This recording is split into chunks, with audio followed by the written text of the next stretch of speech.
Assalamualaikum warahmatullahi wabarakatuh. Sebelumnya, perkenalkan, saya Khairunisa Cindy Aldila, NPM 1801020075 dari kelas 18 Akuntansi B, ingin memaparkan hasil asesmen akhir semester mata kuliah Information System Audit and Control.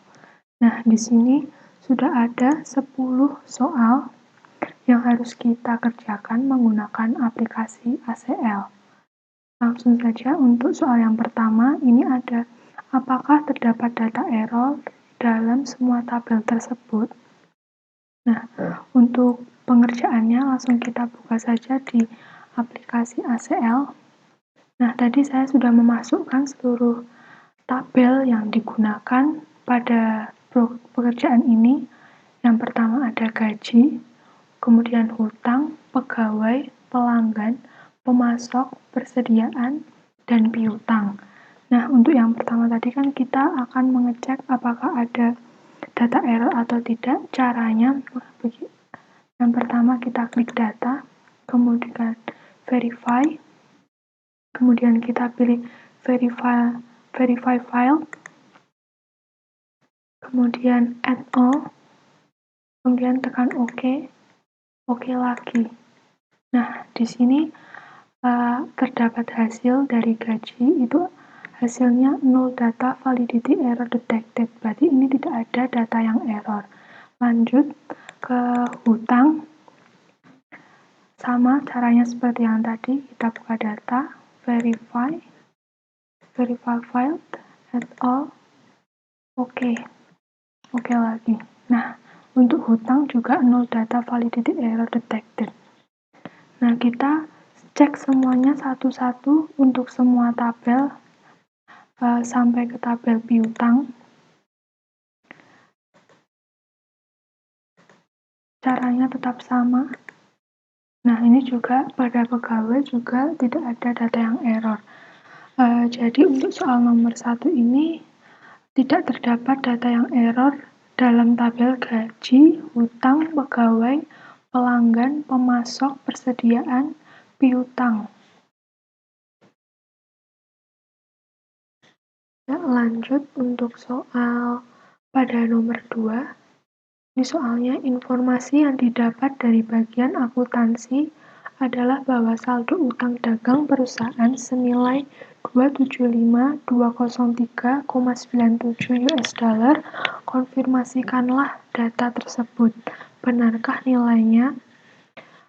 Ada 2 pembelian yang dibatalkan dengan nomor invoice 237541 dan 106500602. Kepada vendor siapakah yang transaksinya dibatalkan tersebut? Nah, langsung saja kita buka program ACL-nya. Ini diklik dulu pada bagian hutang karena ini berkaitan dengan hutang.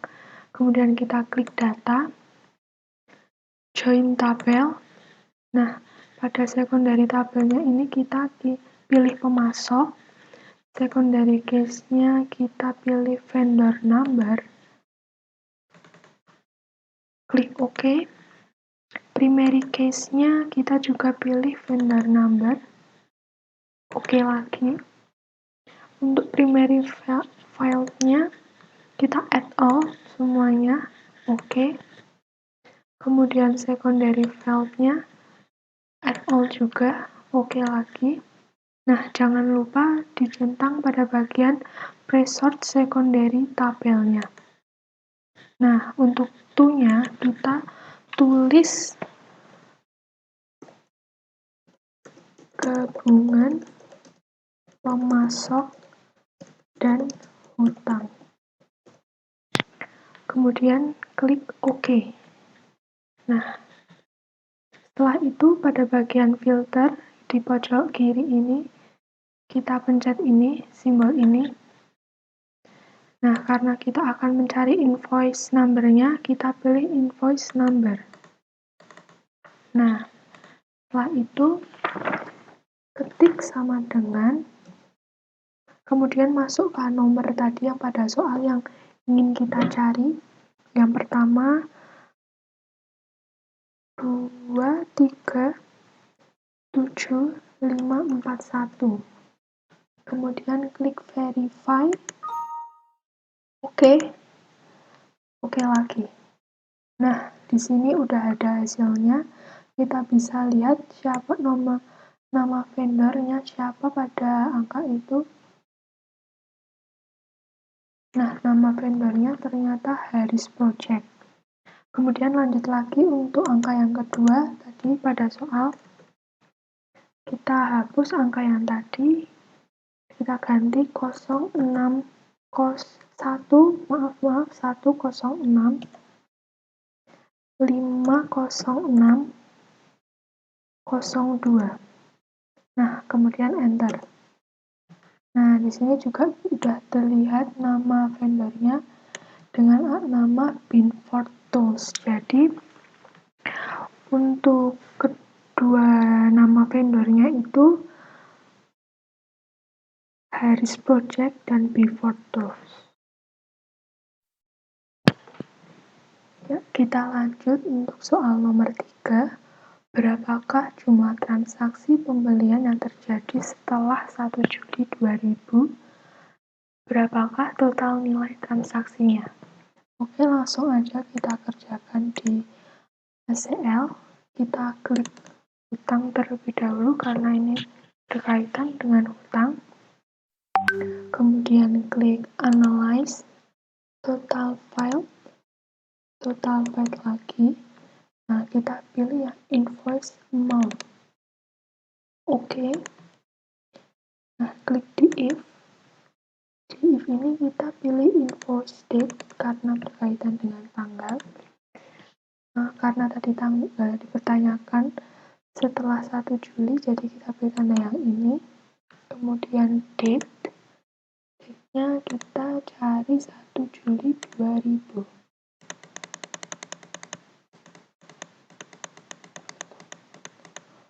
Juli 2000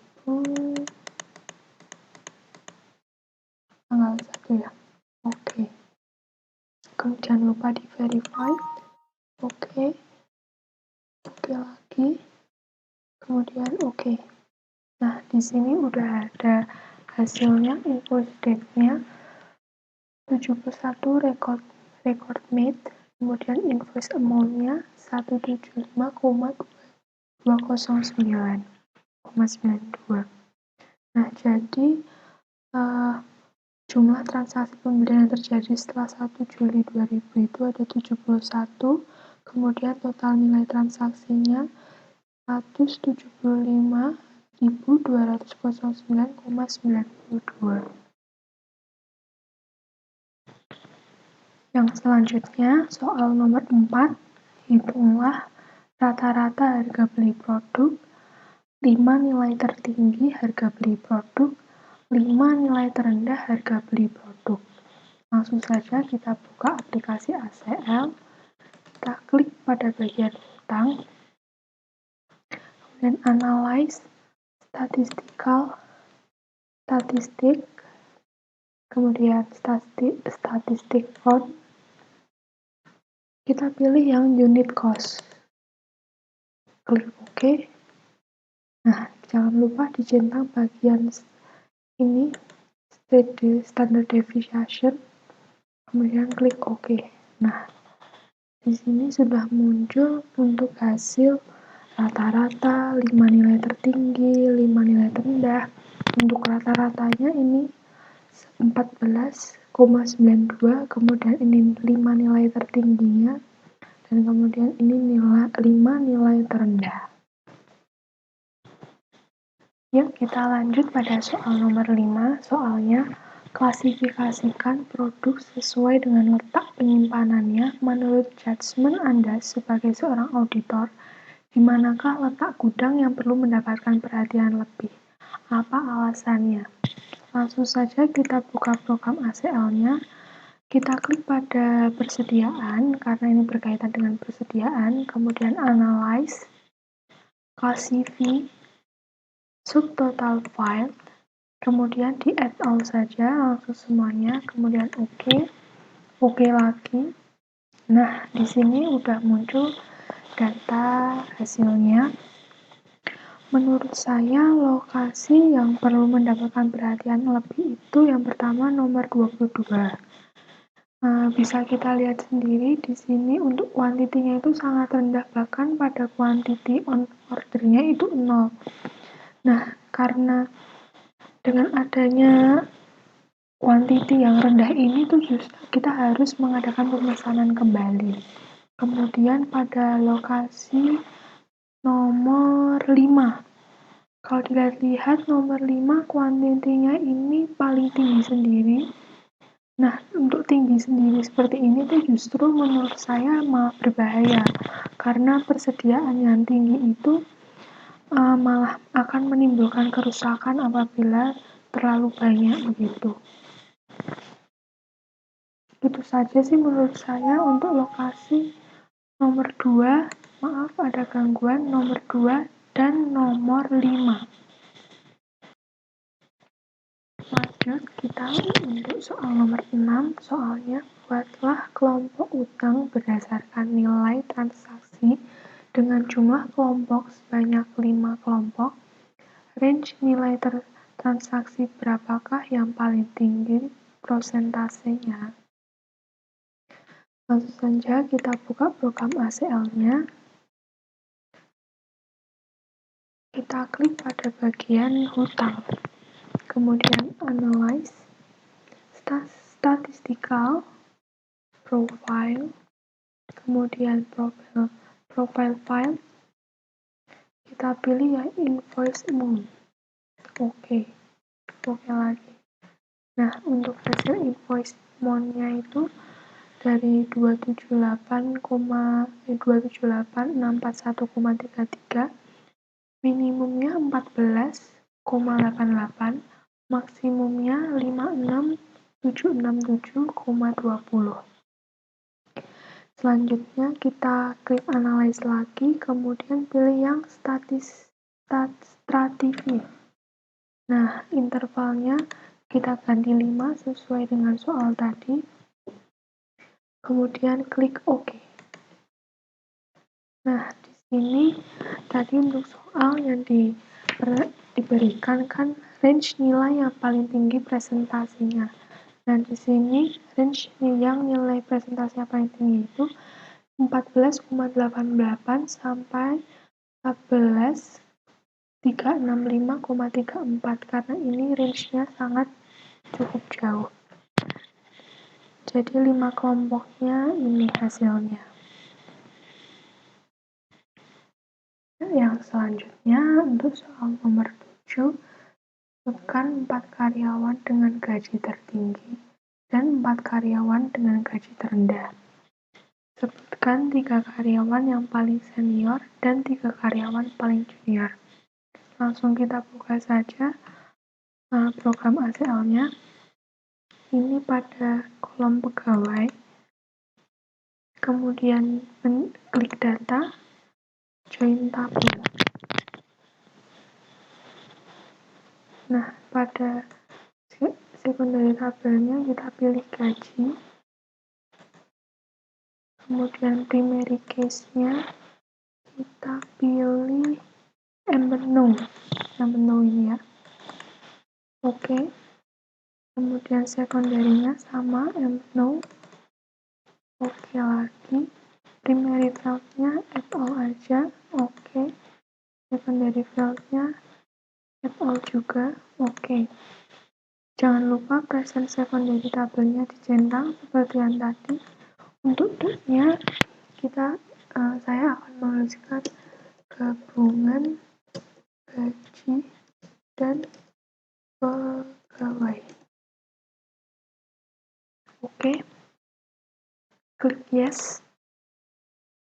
Nah, di sini udah ada nama-namanya, peserta gajinya, nama pegawai dan peserta gaji. Kemudian klik analyze, kemudian statistik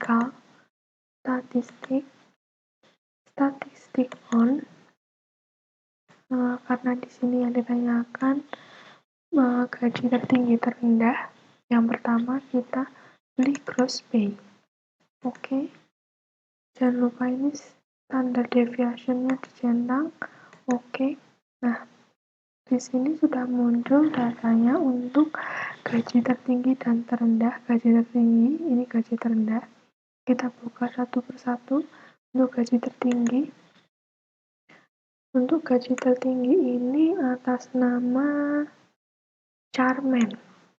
Kemudian yang pertama ya, gaji tertinggi yang pertama. Kemudian gaji tertinggi yang kedua. Oh ini ya, ternyata ada dua atas nama John Mullen sama Rick Bowen. Kemudian gaji tertinggi yang keempat, ini ada Pauline. Selanjutnya kita lihat gaji yang terendah. Gaji yang terendah ini atas nama Industrias Mendemex. Untuk gaji terendah kedua, ternyata ada dua juga, atas nama Luigi Girelli sama Julian. Gaji terendah keempat, atas nama Cloud.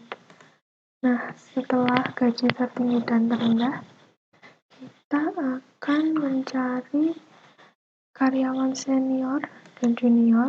Itu kita klik analyze, kemudian statistical. Analyze, kita ulangi, analyze, statistical, statistik on. Kemudian kita pilih yang her date. Nah, klik OK. Ininya jangan lupa standard deviation-nya. Oke lagi. Nah, akan muncul ini gaji nama-namanya ya, Cloud. Kita cari dari 3 yang paling senior dan yang paling junior. Yuk kita lanjut untuk soal nomor 8. Soalnya, dengan menggunakan look for duplicate, lakukan pengecekan terhadap daftar karyawan. Adakah data yang terduplikasi? Lakukan analisa atas temuan Anda. Ya, langsung aja kita buka program ACL-nya. Kita klik pada ini, gabungan gaji dan pegawai, kemudian klik analyze. Kita cari look for duplicate. Nah, untuk duplicate on-nya, kita isi MNO. Ini ada 2 MNO, yang MNO paling atas aja. Dan oke. List field-nya juga kita cari MNO, sama seperti yang tadi. Kemudian if-nya dikosongkan aja, kita klik OK.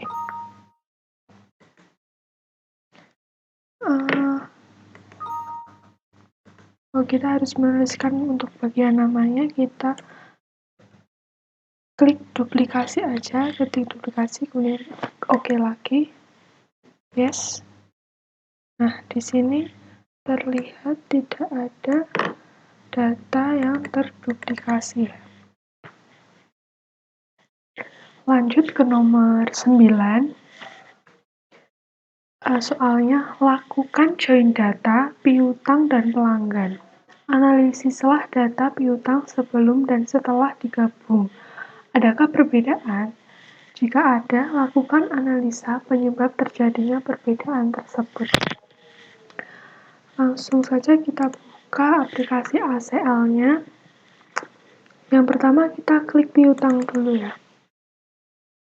Kemudian data, join tabel. Nah, di secondary tabelnya kita pilih pelanggan, karena tadi yang dipertanyakan kan antara piutang dan pelanggan. Kemudian primary case-nya kita pilih nomor. Oke. Secondary case-nya juga sama, nomor. Oh, ini salah. Nomor saja ya. Oke. Kemudian primary field-nya kita add all semuanya, oke lagi. Sama secondary field-nya add all juga, oke.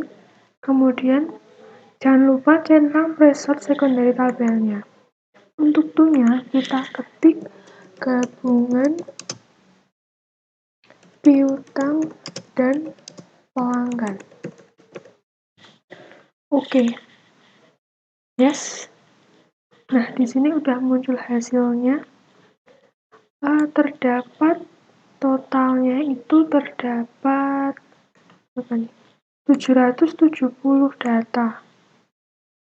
770 data ini karena tadi data utama yang kita gunakan kan bagian piutang. Coba kalau data utamanya kita pakai yang pelanggan. Kita klik data lagi, kemudian join tabel. None-nya kita isi gantian sama yang tadi piutang. Kemudian primary case-nya kita isi number. Oke. Secondary case-nya kita isi number juga. Oke. Primary field-nya kita isi add all. Secondary field-nya kita isi add all juga. Kemudian jangan lupa lagi centang preset secondary tabelnya. Untuk to-nya kita isi gabungan pelanggan dan piutang. Kebalikannya yang tadi kita klik OK. Yes. Nah, ini sudah muncul lagi datanya, hasil datanya.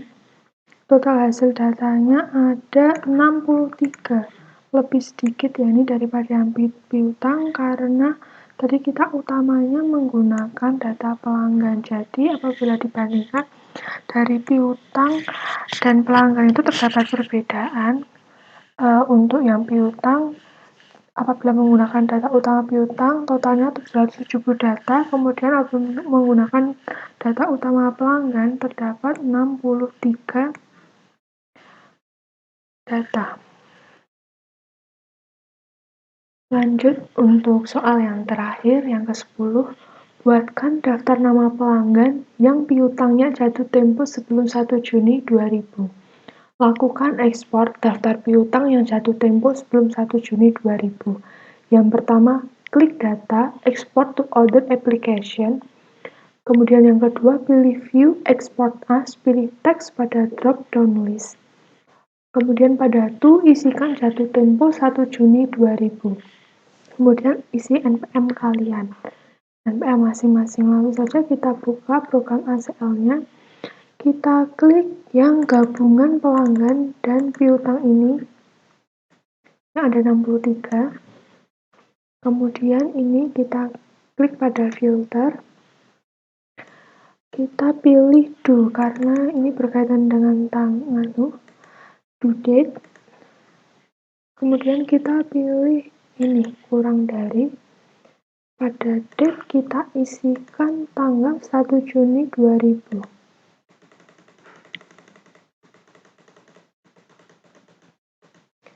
Juni